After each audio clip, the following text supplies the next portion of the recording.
stop using the FENNEC right now in your loadouts. I know I've gassed it up in the past, and it's actually really good, but the MP5 is better. And by MP5, I mean the LACHMANN sub. Today, we're gonna go over why the MP5 is the best SMG for Warzone 2, and why I think that you should be using it in your loadout. So let's jump into it, but first, if you're new here, please consider subscribing. It really does help the channel out. We are pushing for you to partner, so let's make a dream come true. While you're down there as well, please hit that like button and comment your favorite part about Warzone 2, or even your least favorite part about Warzone 2. For me, it's the copious amounts of crashing and dev errors. So let's jump into it. The LACHMANN sub is basically the MP5 from Warzone 1, as we all know, and it's actually a pretty versatile gun. You can do a couple different things to make it feel a bit better in certain situations, but I'm going to go over the standard just like SMG build as well as the tuning, and we'll jump into that at the end of the video. So first off, for the magazine, you can do one of two things. If you want a bit more movement speed, you go with the 40 round mag, and you can get away with it in quads. I use it all the time. I love it.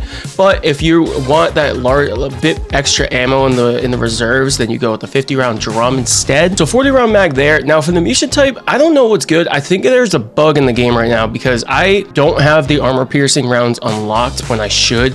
You just need to get the Vaznev 9K to level 12, and obviously, I mean, I literally have that gold, so I'm not too sure what's going on there. But if you do have the armor piercing rounds unlocked, toss on the armor piercing rounds and tune it for bullet velocity and damage range. For the barrel, I go with the first barrel, the M sub here. It gives you bullet velocity, damage range, and recoil control, so you can actually use it more at like the 15 to 20 meter range as opposed to just the 5 to 10 meter range, and that actually really does help with some of your engagements. Next up is going to be the laser. I go with the quickfire laser. It's the aim down sight speed pro, and it has no cons as opposed to something like the VLK LZR, which has the laser that's visible when you're aim down sights. Now if you're going back and forth between one of these two, the VLK LZR is a really good laser. It does help with your sprint to fire speed, but you do just need to make sure that you're keeping in mind that you have that laser that's visible to enemies. As for the stock, I go with the standard stockless mod. It gives you more movement speed and sprint to fire speed, and it is a great up close because of that. And again, the stockless mod just helps out with that overall SMG feel. Now, if you don't have the armor piercing rounds unlocked, then I suggest going with either an underbarrel or a muzzle for your last attachment. So for the muzzle, what I suggest is actually the first one, the X10R40. This helps with obviously sound suppression, bullet velocity, and damage range. And it helps out at those longer ranges since we have the barrel. Those two kind of go together. And for your underbarrel, I suggest just the pineapple grip. Now, this is just one iteration of the build. I would personally like this one a bit more than having a muzzle on it because you don't really need the sound suppression. Now, another iteration of this build is actually just changing the barrel over from the first barrel to the last one, the FALCON barrel. What this does is give you a bit more movement speed and ADS speed, so it makes your gun feel a bit snappier and make you feel a bit less clunky overall.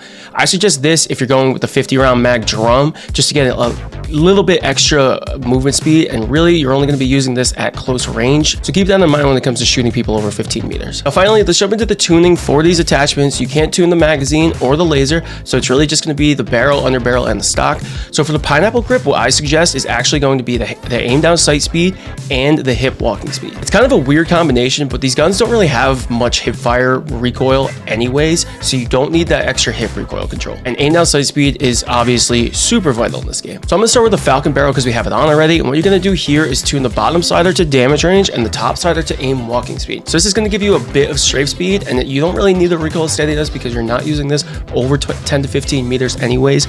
And the aim down sight speed you kind of make up for with your other attachments, so I don't really suggest this. You kind of want to make up for some of that lack of damage if you're going the FALCON barrel. Now if you're going the FTAC M sub route, then I suggest actually just going with the aim down sight speed and aim walking speed. And since this barrel gives you damage range anyways, you don't need a bit more. You need more aim down sight speed because the con of it does actually hurt your aim down sight speed. And the aim walking speed, same shit for before, it's just for strafe speed. So finally for the stock, you can't actually tune the remove stock, the stockless mod, whatever, but if you do want to tune another attachment and use something that gives you a bit more strafe speed, then I actually suggest doing the FT mobile stock here. And if you are going with the FT mobile stock, then I suggest either using no barrel or the FALCON barrel to make up for some of that loss of movement speed. Now personally, my actual preferred build is going to be looking something like this because I prefer movement speed over anything else, but I did just want to give you guys some of those other options to keep in mind or to play around with and get a better feel for the gun. That's it. I hope you guys enjoyed the video. Be sure to subscribe for more and like the video, and like I said before, comment your favorite or least favorite thing about Warzone 2.